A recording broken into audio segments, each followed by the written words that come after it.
अस्सलाम वालेकुम। क्या हाल है? ठीक हैं? कैसे हैं? उम्मीद है आप सब ठीक ठाक होंगे। तो मैंने ऑयल डाला और गोश्त डाल के इसकी अच्छी तरह बुनाई की है। फिर ये जो है ना सब्ज़ियाँ हैं, आलू है, प्याज है, टमाटर है, हरी मिर्चें हैं, लहसुन अदरक है, ये सब मैंने सब्ज़ियाँ जो है ना इसके अंदर डाली हैं। फिर डाल के इसको बुनाई की है अच्छी तरह। और नमक, मिर्च, हल्दी डाली है। अपनी मर्ज़ी से मसाले आप लोग खुद डालें जो भी आपको पसंद है।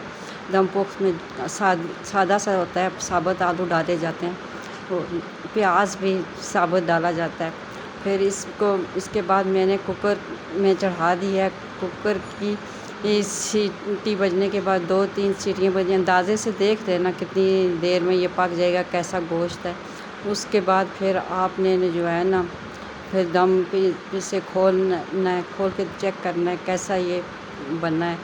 उसके बाद फिर आप जो है ना देखें इसकी फ़ाइनल लुक कैसी है। आप खुद भी बनाएं, घर वालों को भी खिलाएं, सब को बना के बहुत मज़े का बनता है। इसकी फ़ाइनल लुक देखें। मेरे चैनल को जो है ना सब्सक्राइब करें और